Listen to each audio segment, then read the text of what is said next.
Hey there, how you doing? So I'm going to show you how to play Silent Night, and I'll show you a few different ways you can do it, going from a really basic, dead easy strum, just playing down strums, up to something which is a little bit more intricate in terms of finger picking, which is great to practice on if you're just getting into finger picking, all the way up to the craziest hammering, slapping version that you can imagine, which is the one that you saw in the kind of the main video for this. So let's get started. The chords for the song itself are actually really straightforward. G's, D's, and C's is all you need to know. And even for the C, if you want to, you can play a simplified version of the C called a C add 9. So before we get cracking on that, let me just show you what the chords are going to be. So we've got our first chord is going to be a G, which looks like this. Okay, so if you practiced your chords before, you'll know that the G's like this. It's at the, we call it the first position, way up here. I'm not going to tell you which fingers are where because you can see it on the diagram and you can probably figure out a G chord if you're watching this. So the G chord, that's the first one. Second chord we're going to have is a D, which looks like this, also up here. Okay, and the third chord we're going to have is going to be a C, and the C looks like this, also up here. So all the chords are up here in the first position. If you find that C a bit tricky to get into, what you can do instead is a C add 9. And a C add 9 is basically identical to a G like this, except these two fingers basically drop down by a string each. You get this, and you play that from string 5 onwards, okay, from the A string onwards. So an easy chord to get into if you're doing stuff with C, G, and D. It's quite a handy little trick. So the song itself, let's have a look. So if we were to play this, on my notes here, I've said basically we're going to play this as a down-strummed song. All right, so where I've got G times 4, that means you strum downwards on the G 4 times, D times 2, strum downwards on the D 2 times, etc. And I've put the chords along with the words there as well, so you can kind of get an idea of what gets strummed when. Take it nice and steady. Try to hear the words in your head as you play, and it sounds something like this. So we start with the 4 Gs, right? So 1, 2, 3, 4, 2 Ds, 2 Gs. Okay, now I can't sing. I'm not going to pretend to sing. If you heard the voices in your head, different video. If you hear the words while you're playing, it will be something like this. Okay, silent night, holy night, all is calm, all is bright. You get the idea, okay? And then you carry on going. So if you can do the C like this, great. 2 Cs. 2 Gs, mother and child. If you're going to do a C add 9, you can do this. Tender and mild. 2 Ds, 2 Gs. 1 G, 1 D, and finish on 2 Gs. Okay, so at its most basic version, you could do that, and you can have a sing along to it. Now, what you can do with this next, if you want to, is put a strum on top of it. So thinking about strumming, you can pretty much do whatever you like as long as it sort of fits with it. You know, if you did a reggae version, it probably sound quite cool. Let's not do that now though. If you wanted to strum along with this, you'd probably do something which sounds like it's the song, I think. Okay, so think about a strum which would fit the song. So for me, I can hear something like this. That fits quite well, I think. What I'm doing here is just one strum over and over, and the strum goes like this: down, up, down, down, down, up, down, down. And I'm just doing that for each one of the sequences here, each one of the sections rather. What you'll notice, however, is that because the strum is longer than just doing a simple down strum, you don't do as many of them per line. So what you'd actually end up doing is, where I've got G times 4, you'd actually do it twice. The sequence would happen twice. Where it says times 2, you do it once. Basically divide everything by 2, right? By half, yeah, divide everything in half. So, for example, the G times 4 at the beginning would be, that's first time, second time, done. Then you move on to the D. Carry on. C, G, Holy Infant.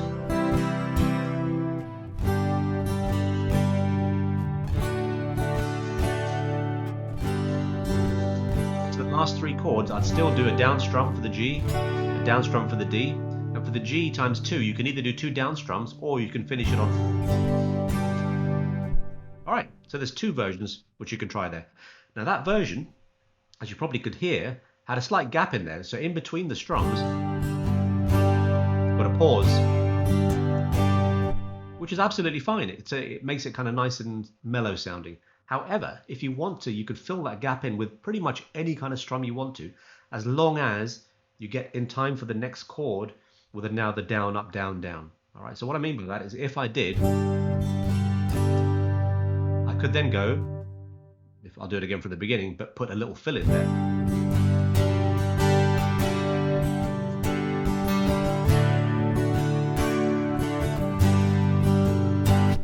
And all that's happening is I'm still doing the every single time, but then after it, before I get to the next down, up, down, down, I'm just randomly strumming something. Doesn't matter what it is. So if we followed all the way through doing that, it would sound something like this.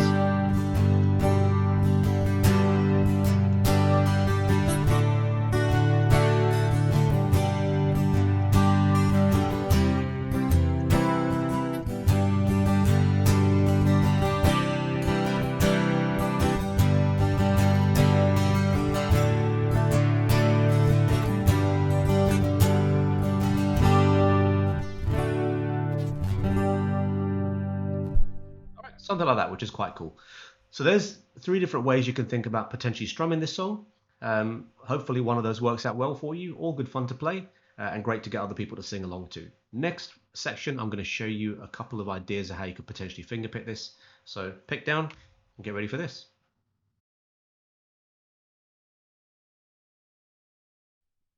Right, fingerpicking. So you can do some really nice stuff with any song with fingerpicking as well. And the most basic the most basic approach to it is you just pick the same chords, you do exactly the same chords, but instead of strumming them, you pick them with a pattern. Whether that pattern's repeating or changing, entirely up to you. But I'm going to show you how you can do exactly the same thing with a simple repeating pattern. Okay, so if the chords are the chords, there's nothing different there. What we can do with this is hold the chords. So for example, with that G, and then we could do something like this.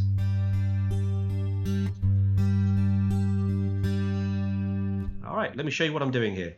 So the pattern we're going to choose is the pattern we're going to use is the same all the way through. We need our thumb, finger 1, 2, and 3. And the rule is the thumb plays the bass note of whatever the chord is that we're doing. So if we're doing a G chord like this, your thumb's going to play the low E string because that's where you got the lowest note of this chord. If we're doing a C chord, which we can do, remember, as a C add 9, if you want to, which is fine. You can use your thumb's going to do the A string, which is the lowest note of this chord. If you're doing a regular C chord, which is also great, sounds really nice. Same thing, your thumb's going to do the A string, which is the lowest note of the chord. If we're doing a D, your thumb is doing the open D string, which is the lowest note of this chord. And in terms of the pattern, what we're doing, thumb does the bass note. These 3 fingers go in the 3 highest strings, so you've got them in the G, the B, and the E. Okay, strings 1, 2, and 3. Your hands in a nice relaxed position, so your thumb's forward, your wrist is rotated a little bit, so your fingers are actually kind of going to be plucking up. What we don't want to have is this kind of weirdness where you're picking sideways, which looks really strange and doesn't really sound particularly brilliant. So hand in a good position, nice and relaxed, thumb forward a little bit, fingers pointing downwards-ish, and the pattern we're going to pick is going to be thumb, 1, 2, 3, 2, 1. All right, thumb, 1, 2, 3, 2, 1.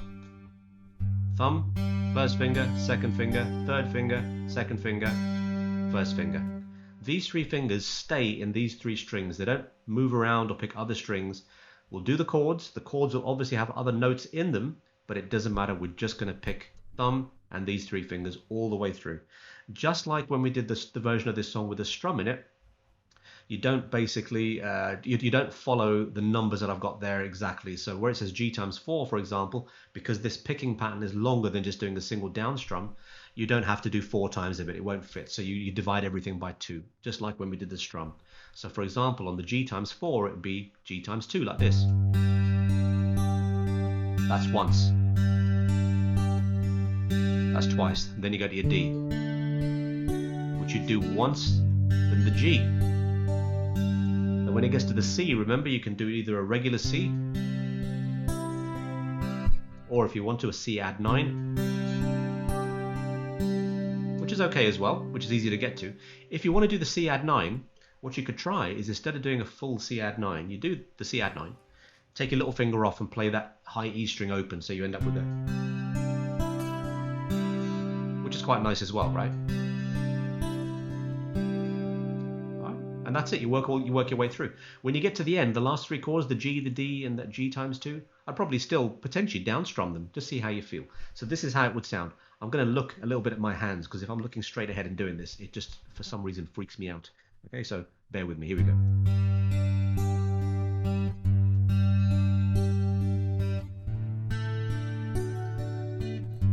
Hold you.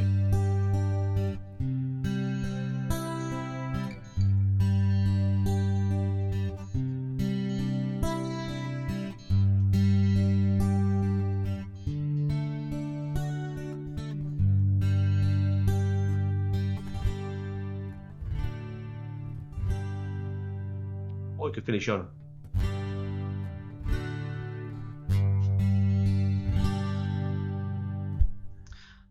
Good fun and great practice if you're learning fingerpicking. All right, the next version I'm going to show you, a little bit trickier, and what we're going to do now is we're going to start thinking about how we can play the song and actually have the melody line in there as well. Something closer to what I played in the intro video, but not as insane. So here we go. Fingerpicking part 2. So here's another way you can fingerpick this, slightly more advanced than the previous version, because now we're going to start thinking about how we can introduce the melody line into our picking. This sounds great, and it's actually not as difficult as you might think, as long as you just think about what we're doing with our fingers. Let me show you how this is going to sound. So like this.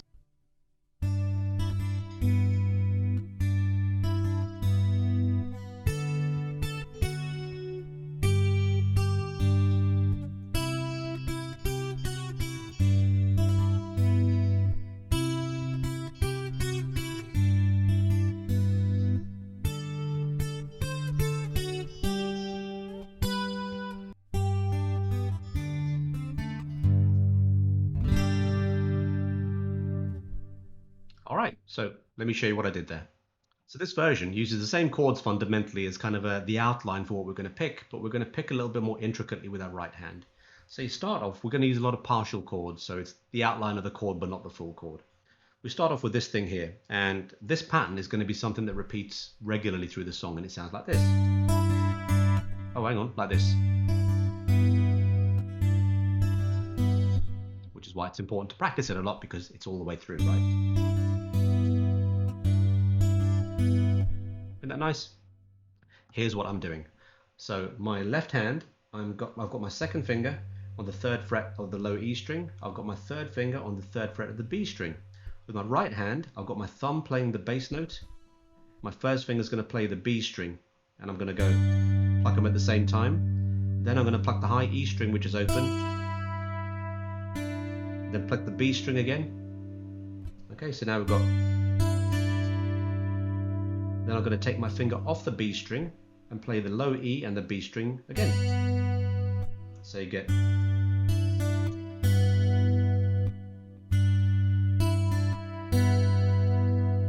All right, I'd practice that as a move, because once you've got the hang of that, that will sound really nice, and it'll be an easy kind of like an anchor, I guess, for you to remind yourself of where you are and get back into the pattern as you're going through the song. Okay, so good thing to practice, just this.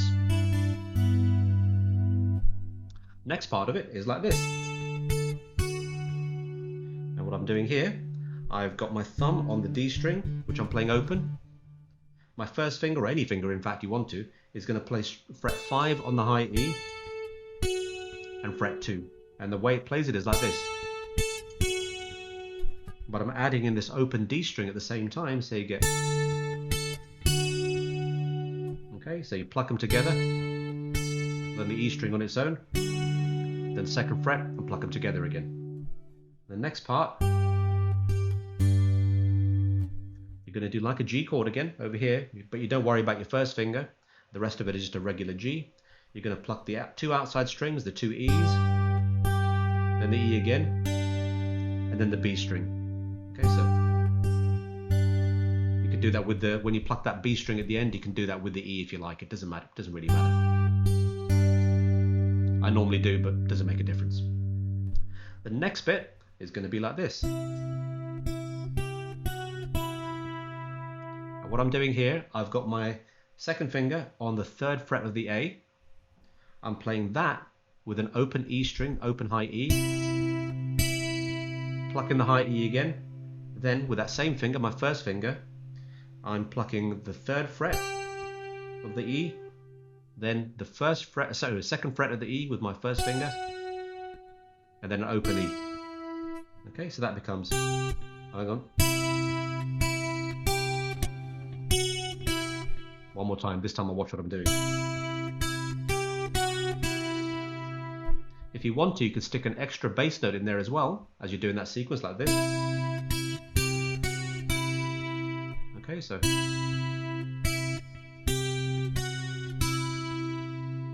Once you've done that, you're back to this original pattern. Repeat it again. Back to the original pattern. Alright, so it's building up quite nicely now. Nearly at the end. The last bit, what we're doing here is the D string open again, which is our bass note, and on the high E, the notes we're playing is fret 5, fret 8, 5 again, and then 2. And you combine them with a bass note like this. If you want to be a bit more efficient, you can use more than one finger here, so you can go.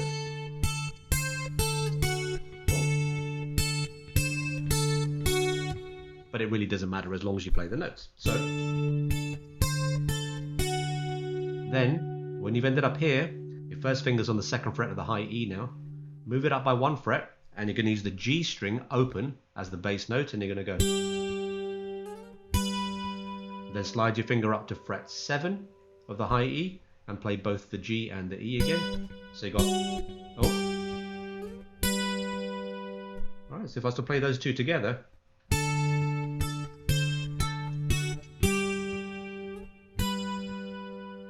Alright, last bit. We're going to go.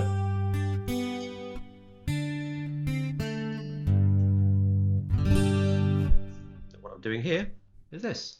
So I'm holding like my G chord again, just like before, but without my first finger.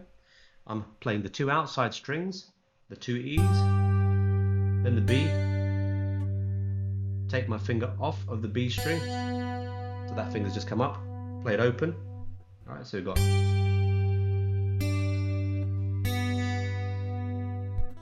Then you're going to take your hand off the chord, it's going to go. You're going to play the 3rd fret of the B, and you're going to play that together with the open D string.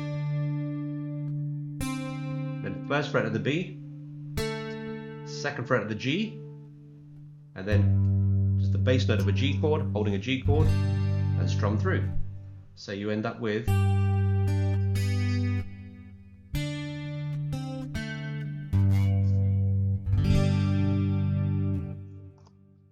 That's it. Take it slow. Learn all the bits separately, I think. Practice them separately, and then put it all together. There's repeating sections in this, so stuff like. Alright, so if you practice the bits separately like that, and then just remember when to put the different parts in, you'll be all good. Hope you enjoyed that. One more bit to come. If you're feeling a little adventurous, I'll show you the crazy version that I do on the video, and see you in a second. Alright, well if you're still here, you're obviously into a little bit of the craziness, so I'll give you a kind of a heads up of how I play that version in the recording with all the tapping and slapping and what have you. Great fun to play, some really fun little techniques which you can put into anything really, in terms of using melody lines by tapping them out with your right hand. It's fundamentally the same as the previous fingerpick version, so if you haven't seen that part yet, check that part out with some extra bits. So it starts off identical, same chord. Okay, I'm not going to go through these in the same detail, it's in the previous section. But what I'll do here is, because I'm playing a lot freer, I'll introduce extra notes in there. So I might do something like. And all I'm doing is I'm playing extra notes from the chord shape that I'm holding in between. I never play it the same twice, so it's basically do whatever you want here, as long as you've got those main lines in, which play the melody. The next chord I do is this one. And I'm playing this one note at a time and kind of going through and arpeggiating it. So like this with my right hand.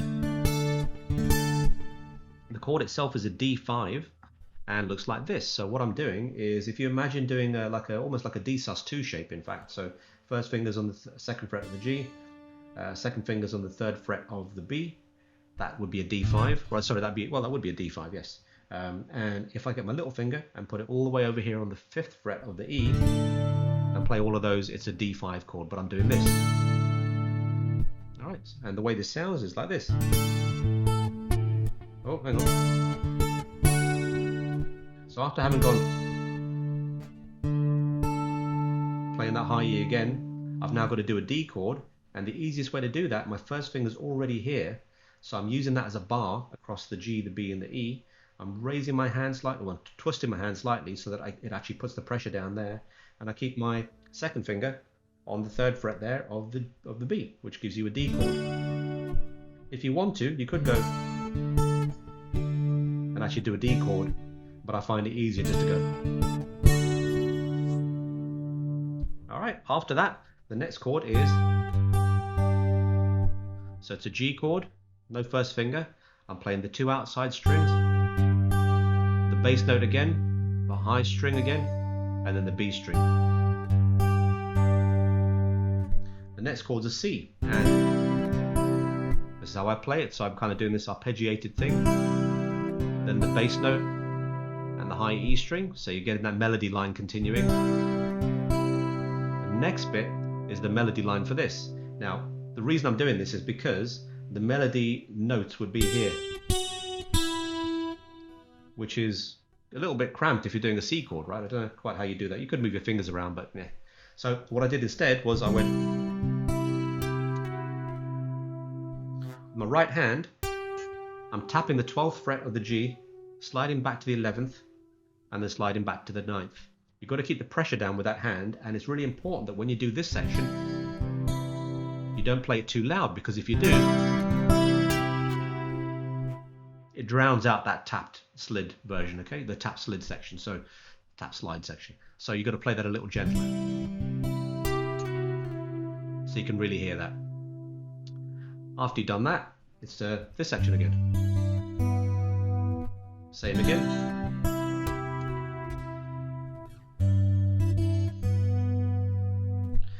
Back to the D5.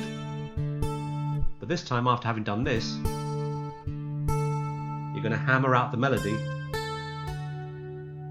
Now what I'm doing here, I've done the chord, I hammer on the 8th fret of the E string, pull off, my little finger's holding the 5th fret, which is what I'm pulling off to, and then I hammer on the 7th fret of the B.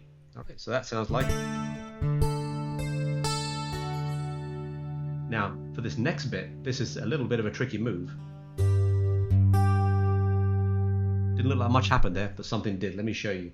So, because of the timing, because my right hand is over here now, and I've just done, I have to play the next chord as I'm moving my hand backwards into position. So the way I do that, as I move back with my thumb and my second finger, firstly get into the chord itself. The chord over here is just going to be the 2 outside E strings at the 3rd fret. And what I do is, as I'm moving back,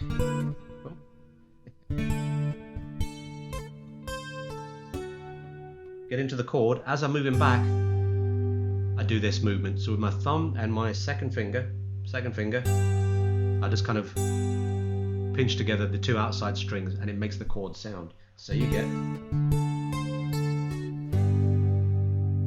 You've got to do that, otherwise you can't get your hand back in time.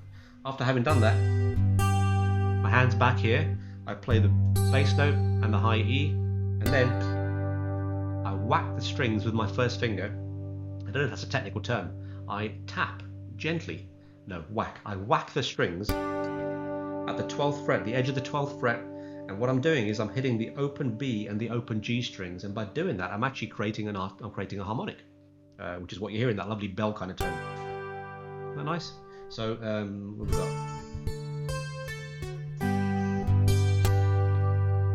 Isn't that nice? Having done that, then you finish off with a. So I'm doing a G chord here without the first finger, 2 outside strings, B string. Take your finger off the B string, play it open. Then it's going to be the D string and the B at the 3rd fret, B at the 1st fret, G at the 2nd fret, and then the chord, the G chord. So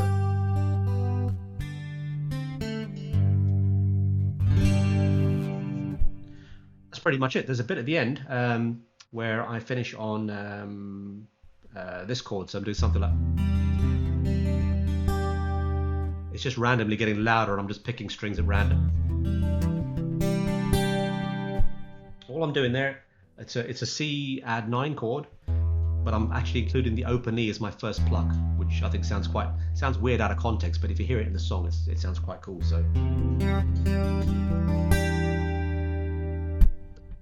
finish on a G chord, and then I'm tapping out harmonics based on the chord I'm holding. And how that works is whatever's going on over here, if you tap the string on the fret 12 frets up, you create a harmonic. So here, for example, that's on the 3rd fret of the E, which means that 12 frets up rather, is going to be the 15th fret. And if I whack it there, I get a harmonic of that note, which is a G. Okay. And I do that for all, where my fingers are for all of the strings, so you end up with something like that.